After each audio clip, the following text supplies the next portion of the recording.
So I hope by now you all know that Beth Knox is our VP of Programs this year. In the first month, we've featured long programs that have spanned topics as diverse as COVID and the impact on the maritime industry, talking about race relations, how hospitals are dealing with the pandemic, and most recently, the legalized marijuana industry. Quite a wide variety of fascinating topics, great programs all around. You may know that Beth has had a distinguished career as both the past president of Seafair for a decade, as well as the 2018 president of the USA Games Special Olympics. As of April of this year, she's taken on a new challenge as the president of the Seattle Sports Commission. It's going to be exciting to watch the new energy she brings to her current assignment. Now she's here to introduce our short program of today. Beth, over to you. Thank you, President Jeff. It is truly my pleasure to be in the role of program chair this year, and I'm looking forward to bringing lots of great programming to the Rotarians. Today, though, it is my distinct pleasure to introduce the President and CEO of Seafair, Eric Corning. Both Eric and I actually started our careers at Seafair. I had a couple of years under my belt when Eric was hired as my intern 27 years ago. Through the years, though, Eric has worked in numerous roles at Seafair, some by choice and others in response to a crisis, as so often can occur in a nonprofit organization. Eric worked at Seafair for 19 years, including serving as the Vice President of Operations and COO. He later joined my leadership team in producing the Special Olympics USA Games. But when the call came asking for him to step into the Seafair CEO position in 2019, he was more than ready. I'm not sure that anyone can be ready for the challenges that we're currently facing, but when Eric was given the decision on how Seafair would respond in a pandemic, he chose to swim instead of sink. Now I'm going to let him share more details, so please welcome fellow Rotarian Eric Corning. Thanks, Beth. So, like many companies, Seafair was affected by the pandemic. We canceled the festival in May of 2020, and then had to really just dig deep to be able to figure out what we were going to do. Really, our staff and friends of the festival were it's a very emotional time for what we were going to do with Seafair this year. And so we've started to imagine what we could do rather than what we couldn't do. And that's where the beginnings of the virtual Seafair came from. And really, it turned into a number of partnerships that really made this possible at all. I'm going to give you just kind of a brief tour of what virtual Seafair looks like this year. We still have events happening through this weekend in the virtual Seafair. And let me just give you a quick taste. So King 5 stepped up and became our broadcast partner. They produced a 4th of July fireworks show, and they also produced a show to celebrate 70 years of hydroplane racing. Here's a little promo of what they showed this last week. Missing Seafair this summer? Relive the greatest moments in hydro racing history and see new interviews with top drivers and Blue Angels pilots. Classic Thunder, the Seafair Hydro Special. Saturday at 8, only on King 5. Missing Seafair. Not that much. So again, the radio partners, iHeartMedia, stepped up and was able to provide us promotion on air. They provided the radio support for We Bring Seafair to You, as well as numerous interviews and promotions. Oh, come on. There we go. The We Bring Seafair to You program is actually one of my favorite things we did this summer. So it's a radio contest where you would call in on Monday through Thursday and be able to vote for your favorite neighborhood for Seafair to be able to come out to you. And on Friday, they announced the neighborhood. Saturday morning at 10 a.m., Seafair would arrive with clowns and pirates and hydroplanes and princesses and all of kind of all our regalia together to be able to run amok through the neighborhoods. Now, we didn't want people to be able to gather, so we didn't tell them the exact route we were coming, but we definitely brought the Seafair Festival to those neighborhoods.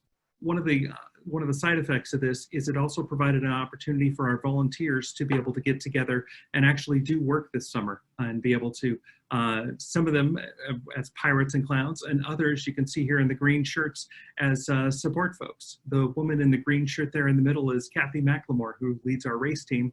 She is celebrating her 50th year as a volunteer of Seafair this year. The Seafair magazine was also another element that we were able to do because of Rotary and Paul Hepner and his Encore Media Group. We created 10,000 magazines and also have a digital version you can see on our website.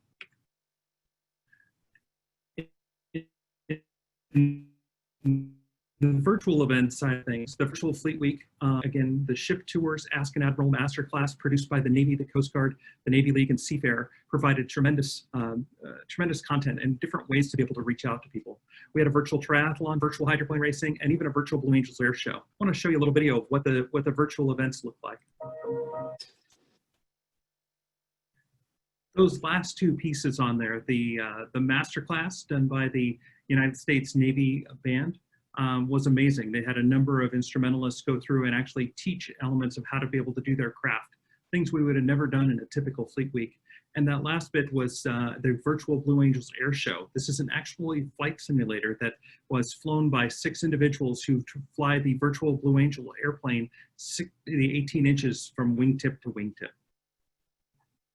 We also had some streaming and social media activities. We have past July 4th's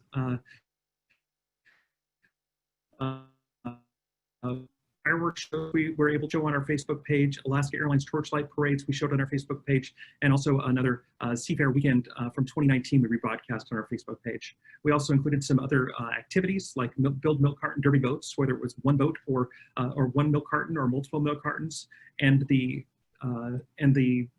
Blue Angels paper airplane, which you can see here. We sent out a link to this in the totem so that you could all have a chance to be able to make your own Blue Angel paper airplane at home. One of the other pieces that were important to us in the virtual Seafair was being able to encourage folks to be able to go out and be of service to each other. So we created a program called Seafair Summer of Service, where we wanted the public to be able to go out and do various activities to support their friends and neighbors. So the first week we partnered with Bloodworks Northwest, next with Food Lifeline, Mary's Place, the next week at Make-A-Wish, then the USO with the local military. This week is the Puget Soundkeeper, which keeps the waterways clean here in the Seattle area.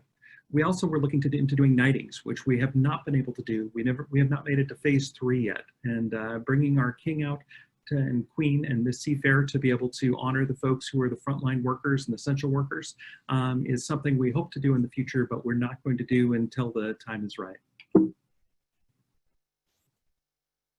We got a nice tweet from Jay Inslee's office. I know he has a couple other things going on down there in Olympia these days, but it was nice that they noticed the virtual Seafair Festival and get a shout out to Fleet Weekend specifically. So the virtual festival is actually still live on the Seafair website. You can go explore it for yourself at seafair.org. So as a part of Seafair Fleet Week, Rear Admiral James Aiken, commander of Carrier Strike Group 3, joins us to share updates on the Navy's COVID-19 response and ongoing work at sea during a global pandemic. We'll hear updates on efforts to keep sailors healthy on board the aircraft carrier USS Abraham Lincoln, as well as the USS Gridley stationed in Everett. Rear Admiral Aiken commanded the USS Chung Hoon DDG-93 and Destroyer Squadron 60/Task Force 65. As a flag officer, he served as Deputy Director of Resources and Acquisition. Additionally, he has served multiple other Navy ships and staff during his tenure in the Navy. Please welcome Rear Admiral James Aiken.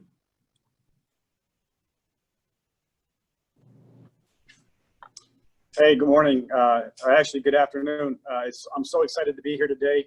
First of all, I want to thank you all so very much for what you do for the sea services. We certainly really do appreciate the opportunity to serve each and every day. So hopefully you can see my slide. I'm switching my slides. So if you got the slides in advance, I'm switching them out. And don't worry, I think we only have 2 slides, and I promise you that there will be very few words on these slides. So I think you can see my first slide coming up right now.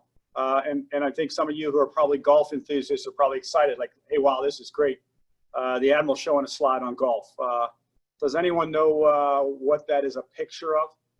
I won't delay because I only have a limited amount of time, and I want to make sure that I leave enough time for questions. That is the golf course at Oakmont. That is the 3rd hole.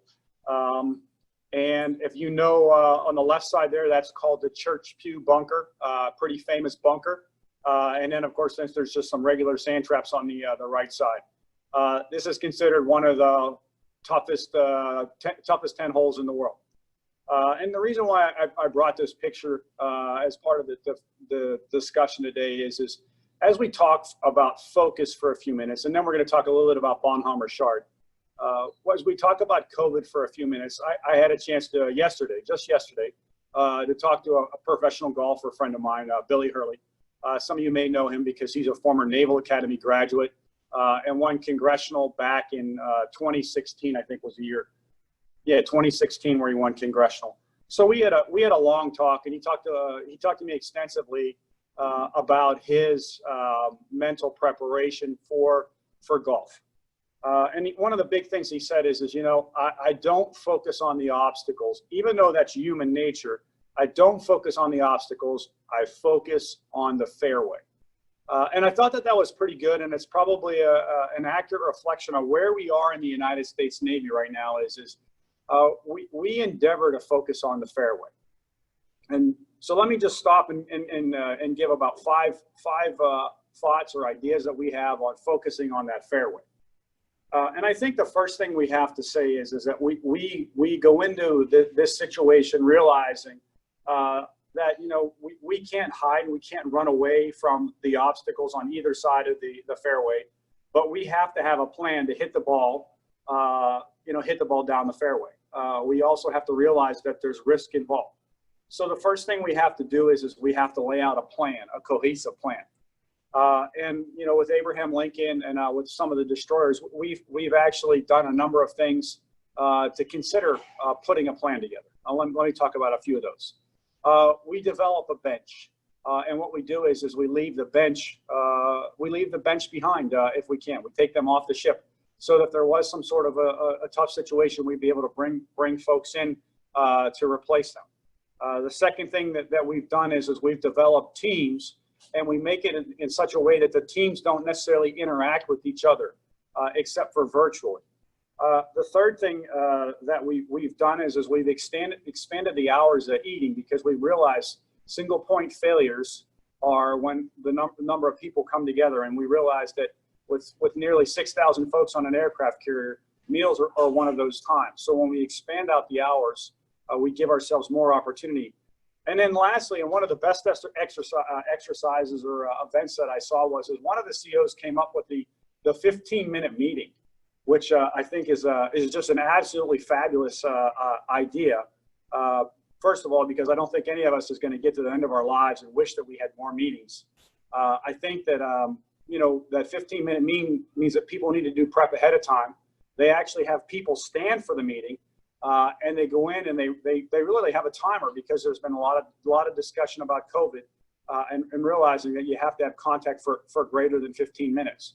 So the fact that they minimize the amount of time in meetings has really been beneficial and allowed them to stay COVID-free or COVID reduced.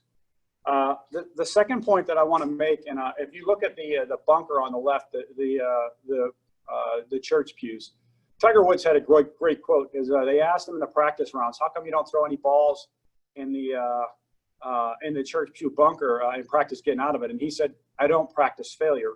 I only practice success."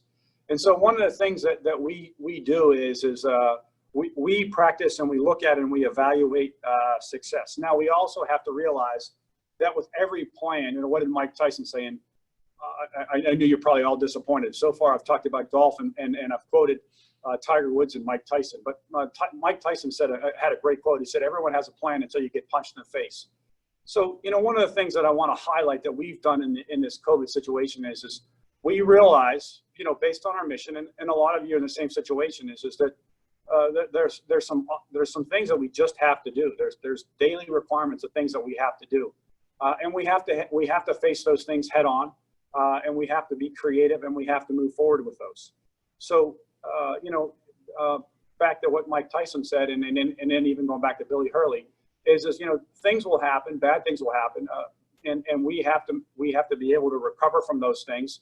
And recovering doesn't necessarily mean that we necessarily press on hard. It means we need to slow things down a little bit. And you know, one of the things that Billy talked about is when he golfed Oakmont, he said he had a plan for this hole. And what his plan was is that if he did hit it into the Church Pew bunkers, that he's laying the ball up rather than try to drive it towards the green because of the challenges associated with how high the bunkers are. The third point that I want to make, and I'm going to use another quote here, is one of the things that we think about is what Gretzky talked about. Gretzky talked about the fact that, you know, why do you think you're great, or how did you become great? And he said, I don't go to where the puck is, I go to where I think the puck's going to be. And I think one of the things that we have to do is we have to anticipate, and as part of our planning process, we can't plan for today, but we have to plan into the future. We have to anticipate where the puck's going to be. So some of the things that we're doing there is even now, one of the ships is in a shipyard environment. The Abraham Lincoln's doing extended availability. One of the things we've had some significant discussions about is with the shipyard is understanding, you know, what our plan is going to be, how we're going to put all that together, how we're going to understand what happens if we have a situation. So we're trying to get out in front of it, and we're trying to figure out, okay, where is the puck going to be? Because if we don't do that, then the availability runs longer, and the ship's not available to support the next deployment, which is scheduled for next year. The fourth thing that I want to talk about is you know, certainly Billy Hurley talked about this, and I'm reminded of you know, even Tiger Woods, and even for that matter Gretzky, both have talked about slowing things down. And so many times when we have a bad situation, everything from Bonhomme Richard to Teddy Roosevelt to whatever other situation we can remember, is a lot of times people want to make decisions very quickly. And I remember from, you know, reading a number of years ago, the late Jack Welch said, you know, really only about 10 or 20% of our decisions really have to be made now. So one of the ways that we actually get into our element, like Tiger Woods has talked about, like Jack Nicklaus has talked about, like Billy Hurley talked about, like Michael Jordan's talked about, is slowing things down. And slowing things down. And as we slow things down, it allows us to sort of process better, because we all realize that when we make quick decisions, a lot of times the quick decisions aren't the best decisions. And then the last point that I want to make, and the last thing I want to highlight is you know, what we've had to do in the Navy is we have to realize, first of all, what our mission is, and then secondly is where our strengths and where our weaknesses are. So as we look at those types of things, it allows us to put the best plan forward, to posture ourselves in the best way, knowing where our strengths are, both as a team, as individuals, as a Navy. It gives us that opportunity to sort of shape things going forward. I know you are probably looking for some more specific type things, but I wanted to give you more of an application of what you could consider in your day-to-day lives. I don't think that there's anything earth-shattering in there, but if I was just to sort of recap, it's that having that plan, realizing bad things are going to happen, slowing things down, you know, and trying to anticipate, you know, as Covey said, we want to be proactive and not reactive. And then just really knowing your strengths, knowing your weaknesses, knowing where you can find success in the situation. So I want to now transition, and I'm going to put up another slide. So many of you guys have probably seen in the news and heard about the Bonhomme Richard. Many of you probably seen pictures, and this is one of the pictures that you've seen. And please excuse me, I'm going to probably do some rudimentary type things when I talk about some things, but I want to highlight some things. And when, you know, we all have seen those, some of them are psychological tests where they say, hey, what's in a picture? I sort of want to do a small event today on what's in a picture. So the first thing I want to do is I want to look at this picture of the USS Bonhomme Richard, and I think the number varies, but it's somewhere between 12 and 14, if you look closely, sailors who are marching down the pier. And you know, I want to pause and I want to just say, okay, look at those 14 young men or young women. And I always am reminded, almost humbled and honored by the fact that we have found some of the best young men and young women in the Navy to serve as sailors. And I'm reminded of what is a sailor? And I'm always, I always go back to maybe my younger days. Actually, I do go back to my younger days. And I'm reminded when I was a young division officer, maybe a year or two in the Navy, I had my first reenlistment, which I was really excited about. And I was interviewing a young guy who was getting ready to reenlist. And I said, hey, BMSN King, Brian King, why did you join the Navy? And he said to me, sir, I joined the Navy to see the world. And actually, he paused and he said, no, sir, I actually joined the Navy to see the ocean. And I said, Boats, what do you mean by that? See the ocean? And he said, sir, I'm an inner city kid from Detroit. And I probably would have never had the opportunity to see the ocean if it hadn't for me joining the Navy. And it's just an amazing story. I mean, I like to hear those types of stories and the opportunity. What's even better, though, is about 9 years later, he called me up and he said, Mr. A, that's what he called me. And he said, hey, I want to tell you some exciting news. And I said, hey, Boats, that's great. What is it? He said, sir, I just got picked up for an officer program. And I'm excited to tell you today that young sailor, BMSN King, is now a commander in the United States Navy. So it just really sort of goes to show you the type of folks that we have in the Navy. The second point that I want to highlight is look at the group there, and that's a team. And I want to highlight something that teams win. And I think each and every one of us realize this, especially as we get older in life.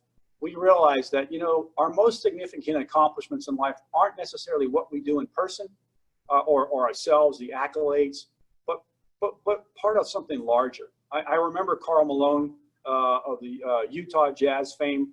You know, he had made it to the NBA Finals a number of years, hadn't won, and he went to the Lakers for a lot less money.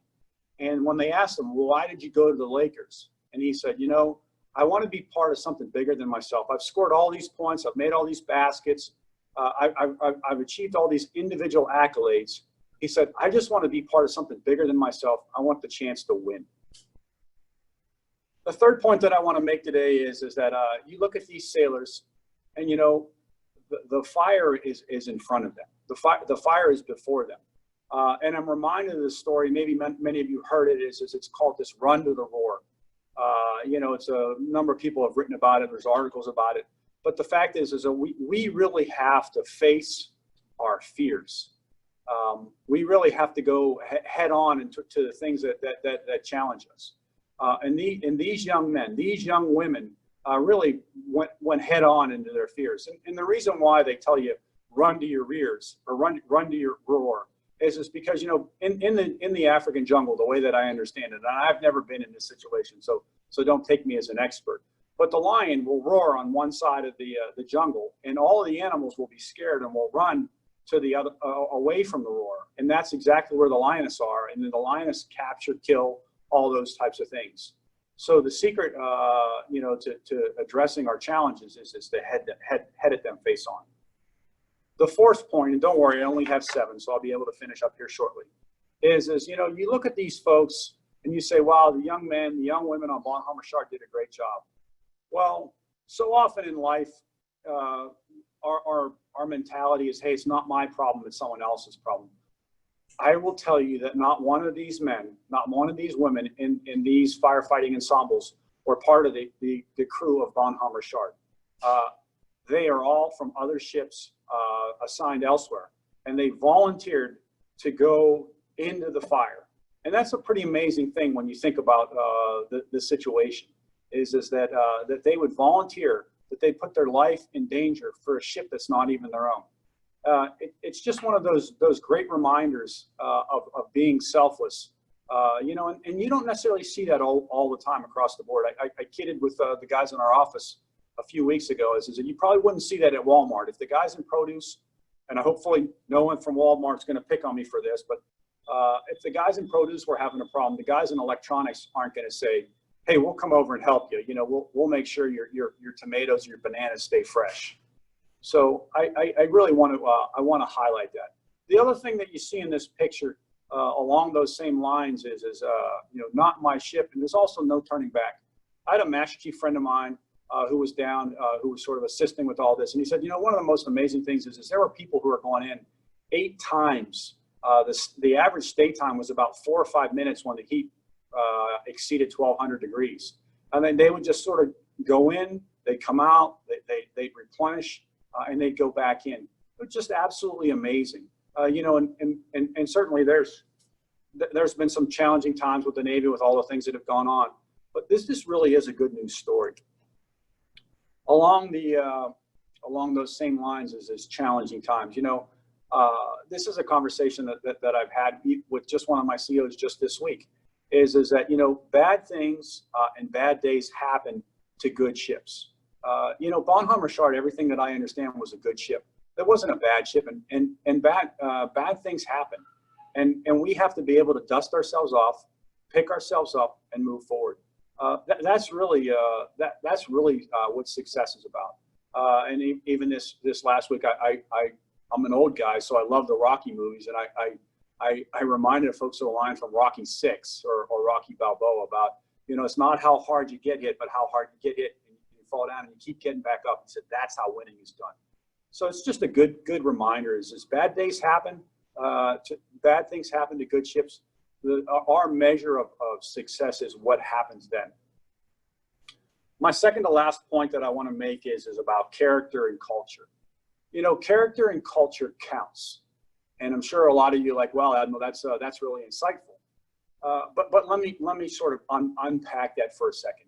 As character and culture counts in the way that 1 precedes 2, precedes 3, precedes 4, precedes 5, is that you can't develop character and you can't develop culture overnight. That it's a steady progress. It's doing things over and over and over.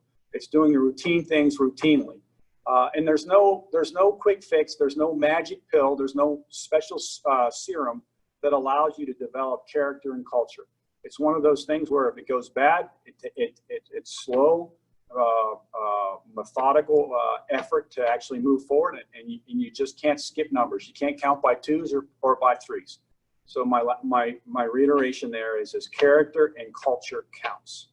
And lastly, I want to talk a little bit about legacy. Most of you probably know Bonhomme Richard is named after none other than Ben Franklin.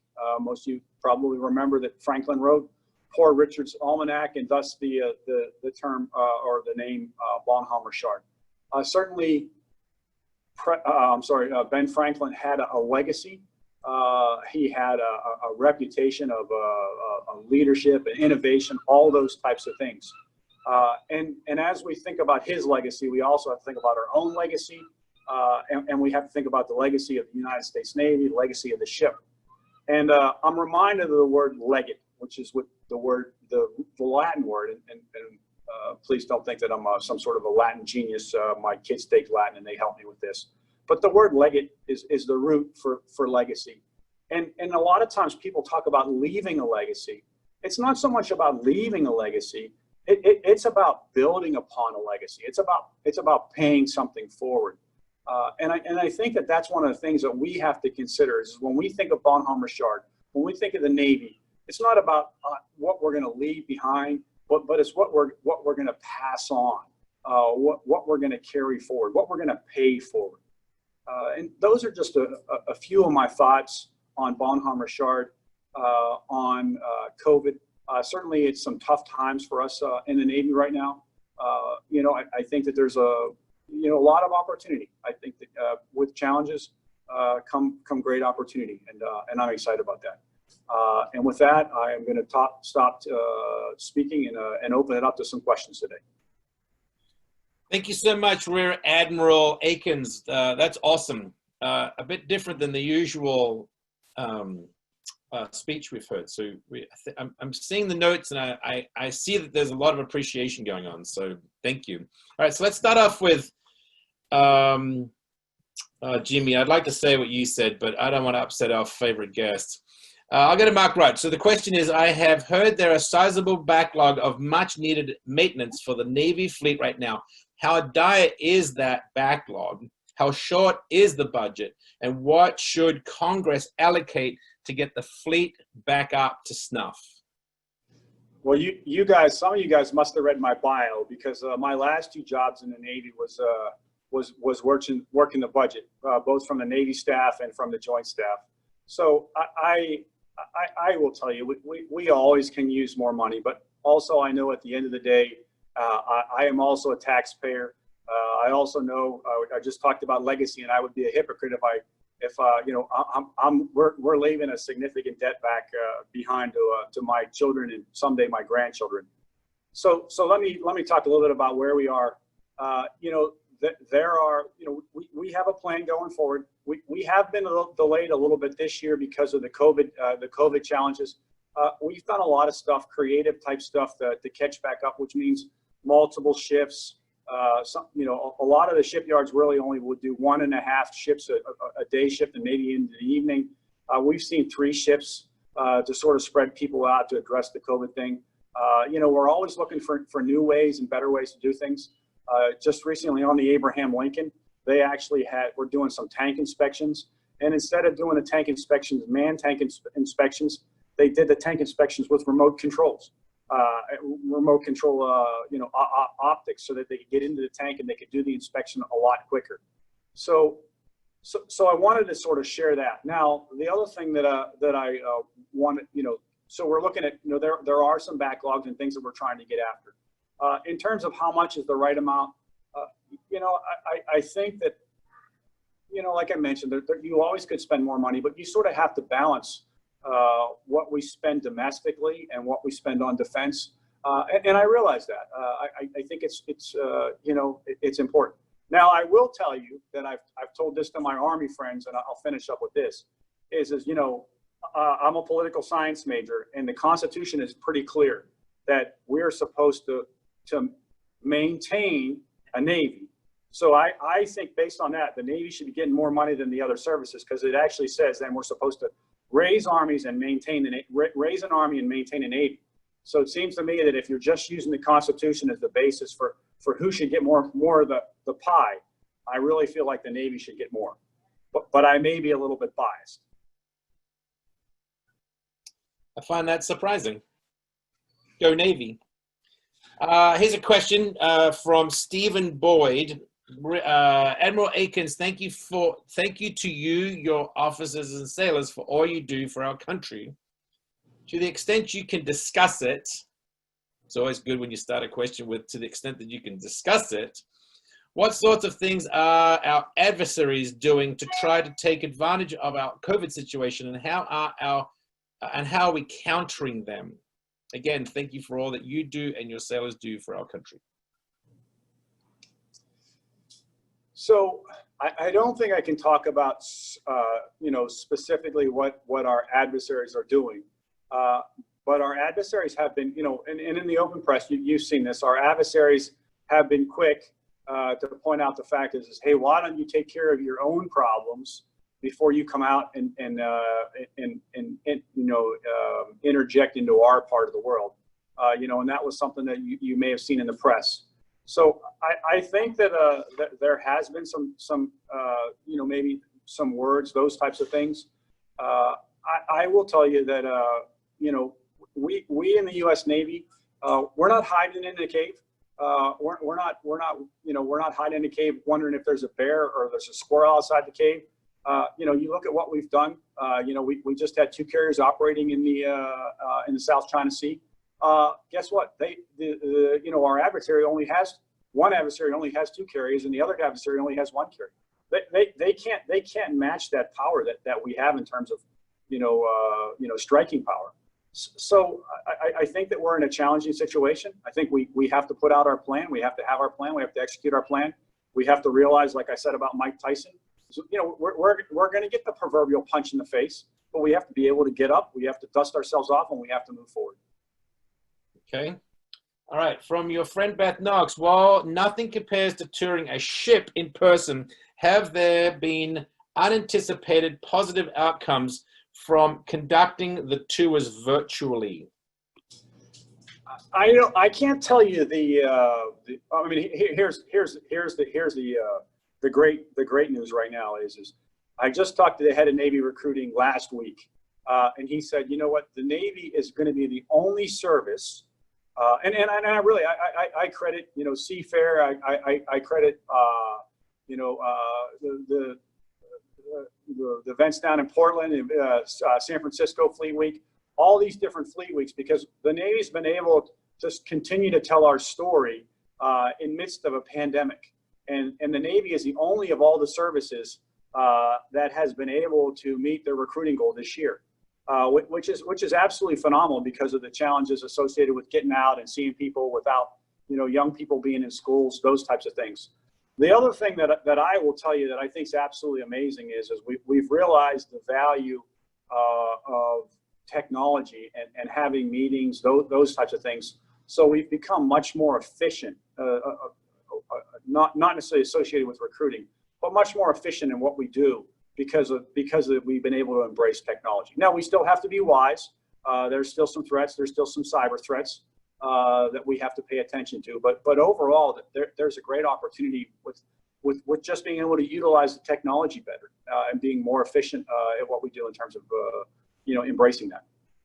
Okay, from our guest Rob Smith, what can the Navy do to reduce Growler jet training noise over the Olympic National Park and Puget Sound communities? Can you be training somewhere else? It's not my question. Yeah, you know, I think the region really addresses that really well. Let me just tell you, though, at the end of the day, the enemy has a vote. And if we don't, you know, I mean, it's just like we're seeing right now with the NBA guys, is if you don't, and even the NFL guys, if you're not practicing, then you're not ready for the game. And you can see that there are some folks who had less practice. I mean, Zion Williamson's a perfect example. Is less practice, his efficiency, his minutes have all been down. We have to practice in order to compete. So, you know, over to the region to answer that question, because I know that they've done that in the past. But my point that I'd make is, and not specific to Whidbey Island, but, you know, across the Navy, is if we don't practice, then we can't compete. I have a quick question on side of that. How many other bases do you have in the country that have Growlers? Actually, Growlers are only at Whidbey Island, that I understand. Oh, all right then. All right, so from our friend Charlie Dickey, how did you decide to join the Navy in the first place? You know, I have 5 younger brothers. I was looking for an opportunity to pay for me to go to college. It was a great opportunity. And I actually had a friend who was a bit of an instigator who said to me one day, I bet you if I apply for this scholarship, I'll get it and you won't. So he sort of, you know, egged me on a bit. I took him up on his bet. We actually both ended up getting accepted for the scholarship. And, you know, I always said to myself that I'd keep doing this as long as the good days outnumbered the bad days. And I don't know if I just lost track, but here I am 30 years later. It's awesome. All right, from our friend Suzanne Griffin, she asks, can you comment on the coordination between Navy sailors and pilots in conflict zones? That's an interesting question. Navy sailors and pilots in conflict zones. Correct. I'm not exactly sure what the base or what she's looking for, but I will tell you that as I talked about already, is we're a team. We work together as a team. You know, we always say that you know, we're measured. Success is measured by how we communicate, how we maneuver, and then if necessary, how we actually, you know, put an ordnance on target. So those are probably you know, probably the foundation of you know, that coordination between sailors and pilots and it's really that teamwork, and that teamwork has to function really well, and we practice that. Okay, then another question. Would you be kind enough to break down the demographics of the people that you oversee, but starting with how many people you oversee over what geographical area? So the group that I oversee right now covers basically the entire West Coast. We have folks up here in the beautiful Pac Northwest. We have folks down in Lemoore, and we also have team members down in San Diego. So that group actually encompasses about 8,000 folks. And then when we deploy, that number will balloon a bit more based on direct support, intelligence support, those types of things. So that's everything from aviators to surface ship drivers to intelligence folks, medical specialists, resiliency counselors, sailors, Marines. So a pretty wide group of folks. And then the other point that I'll make is and even in this world that we live in right now, we spend a lot of time thinking about all the challenges we're having in terms of social justice. And, we really emphasize we have to build an inclusive group first. And as we build an inclusive group, that diversity that we have as a Navy becomes a force multiplier, because we have so many different opinions and we can bring all that together, opinions and upbringings and skill sets and all those types of things. So when we embrace that inclusiveness first, it makes the diversity a force multiplier. And that's really one of the things that we've emphasized. I wouldn't just say in the last year, but even over the last number of many years. Where are you right now? Where am I right now? I'm in Puget Sound Naval Shipyard. Oh, Bremerton? In Bremerton, yes. Oh, okay. And then let's go back. What's the breakdown, men, women? I would probably say my kids were just asking me about this the other day. I probably bet that we're somewhere between 20 and 30% women and about 70% men. And that number's going up. I think it's exciting to see the number going up. Some of the best officers that I've worked with, matter of fact, the navigator on the destroyer, she was simply phenomenal, a woman. I just had, I would say that Admiral Franchetti, who just commanded 6th Fleet, she's been one of my mentors since I was an ensign. It's just that diversity in gender is really valuable. It really is valuable. I love it. Rear Admiral James Aiken, we appreciate you being here today and being a very special guest. Happy virtual Seafair Week. Keep up the great work that you do for our country, and thank you so much. Thank you so much for having me today. And if there's anything that I can do on this end, please let me know. I really enjoyed my time today. Thank you for the probing questions. And really, I guess one last thing I'd say is go Navy.